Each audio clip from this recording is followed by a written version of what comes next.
Bonjour Romain Barras. Alors ça y est, on peut le dire On dit quoi? que c'est le lancement des Jeux Olympiques. Oh oui, ça s'est lancé déjà depuis un moment, mais oui, là c'est vrai qu'on va rentrer réellement dans la préparation pour ces Jeux Olympiques. Parce que ce soir, vous partez 3 semaines en Afrique du Sud pour un stage justement pour préparer ces JO de Paris.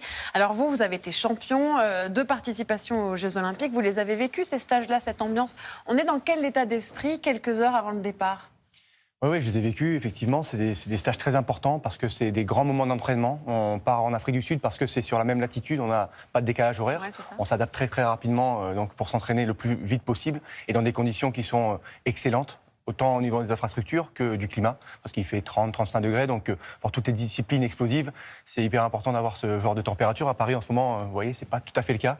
Et donc, c'est vraiment un stage où l'équipe de France, pratiquement au complet, se retrouve. Et il y a un esprit de cohésion qui se met en route. Alors, l'esprit de cohésion, ça n'a jamais fait gagner des médailles, mais quand il n'est pas là, ça peut en faire perdre. Alors justement, vous parlez des médailles. Combien de médailles on vise? Clairement, en athlétisme. On va partir à 75 qualifiés. Je pense que nos 75 athlètes vont viser une cinquantaine de médailles. 50 médailles? Non, mais ça, c'est une plaisanterie. Mais Je me disais, c'est génial. Je ne m'engage jamais sur les nombres de médailles parce qu'en fait, c'est un peu faire injure à ceux que je ne citerai pas ou que je ne prévoirai pas. Et en athlétisme? En athlétisme, on peut avoir des surprises. Alors effectivement, j'ai eu un rendez-vous avec Madame la Ministre au retour de Budapest, immédiatement après. On en est convenu que la France n'a jamais été une grande nation d'athlétisme. On n'a jamais visé 10, 15 médailles. Mais par contre, ça nous est arrivé de faire 3, 4, 5, 6 médailles. Et aujourd'hui, on a des chances de médailles. On a des exploits possibles. Néanmoins, il faut que les athlètes se servent de l'ambiance du Stade de France, du home advantage. Oui, c'est pour ça. aller. Home advantage, ça veut dire qu'on est chez nous, à Paris. On est chez nous. On va avoir quelques avantages pour pouvoir aller découvrir le Stade de France en amont. Et ça, il faut que les athlètes se servent aussi de la ferveur populaire pour se transcender le jour J, aller augmenter leurs résultats possibles. Alors, vous parlez de la ministre des Sports, Amélie Oudéa-Castéra, qui vous a convoqué pour vous remettre un petit peu les pendules à l'heure. Elle l'a dit, vous l'avez dit, qu'on n'était pas une grande nation d'athlétisme. Est-ce que vous êtes d'accord avec ça? Parce qu'il y a quand même des grands champions en France. Il y en a eu des grands champions. Oui, il y a Kevin Mayer, la Yeleni. Oui, il faut faire la différence entre avoir des grands champions et être une grande nation d'athlétisme. Une grande nation d'athlétisme, ce serait avoir beaucoup de médailles à chaque édition. Ce n'est pas le cas. Par contre, effectivement, on a eu des grands champions. On a encore des grands champions. Le niveau olympique, aujourd'hui, il est stratosphérique en athlétisme. On a une mondialisation de l'athlétisme avec énormément de nations qui sont concurrentielles pour aller chercher des médailles. Donc ça veut dire qu'on n'est pas au niveau? Non, ça veut dire qu'on a une génération qui est en train d'émerger, qui est en train de se faire connaître, qui est en train de gagner des médailles, en tout cas de s'en rapprocher.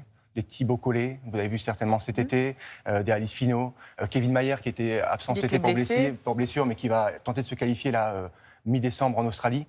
Nos collectifs, les relais, qui peuvent aussi aller chercher des médailles. Toutes ces épreuves sont et j'en oublie certainement, mais ils peuvent aller s'approcher d'une médaille ou aller en chercher une. Alors, on a quand même raté les mondiaux de Budapest cet été 2023 avec une seule médaille. Qu'est-ce qui s'est passé selon vous?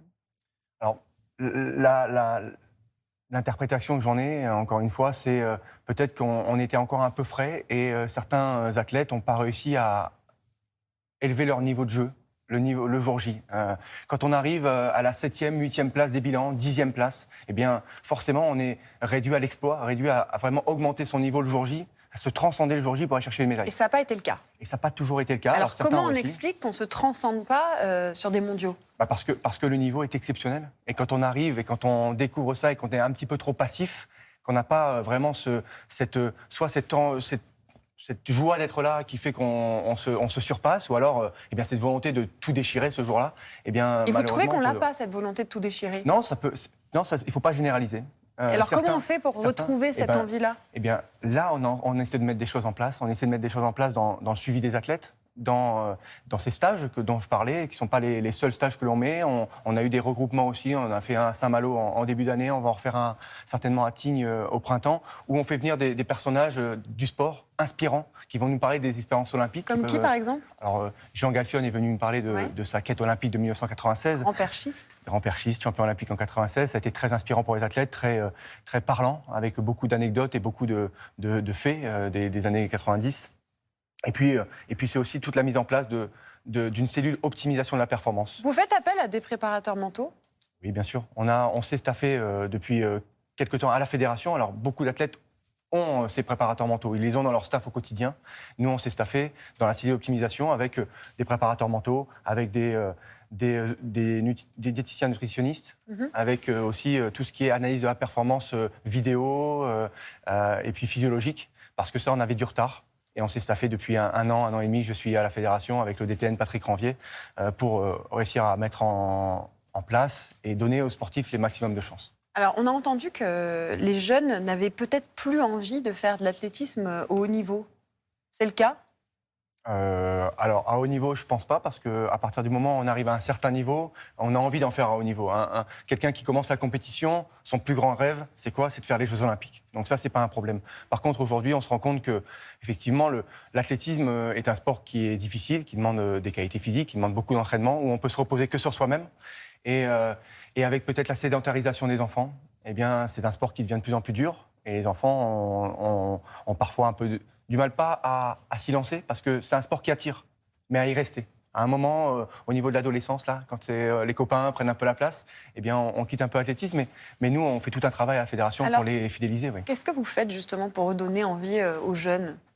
Eh ben, déjà, c'est déjà par l'exemple. Donc, il faut forcément que nous, je dirais la haute performance, on ait des résultats, que les athlètes puissent faire des médailles, que le sport soit toujours aussi beau à regarder, parce que c'est très très joli à regarder à la télé, l'athlétisme. Donc ça donne envie d'aller, suivre. Ça donne envie d'aller voir. Et puis après, c'est nous, pour garder nos sportifs, c'est aussi de les détecter. Donc il y a tout un travail qui commence à être mis en place à la fédération, où on va faire de la détection des talents, pour qu'ils ne s'échappent pas vers notamment les autres sports. On a la chance d'avoir une nation où on a énormément d'offres. Le basket, le foot, le handball, le rugby. Mais tout ça, c'est le volley. Mais tout ça, ce sont des talents qui potentiellement pouvaient être à l'athlétisme, mais qui vont vers les sports co. Alors c'est très bien pour eux. Pour nous, c'est un petit peu dommage. On est à 235 jours des Jeux. Est-ce que vous êtes confiant ?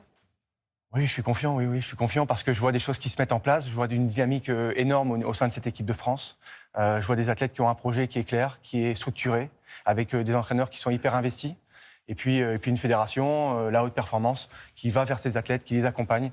On est de façon de plus en plus proximale avec ces athlètes. Voilà. Romain Barras, dernière question. Combien de médailles minimum ? Allez, minimum. Minimum ? En athlétisme. Je pense que si on ne fait pas une médaille, on sera moins bien qu'à Tokyo. On va dire 5. 5 5 médailles en athlétisme. Vous êtes plus ambitieuse que moi. Vous reviendrez nous en parler ? Bien sûr, avec grand plaisir. S'il y en a 5, je reviens. Merci beaucoup Romain Barras d'avoir été avec nous.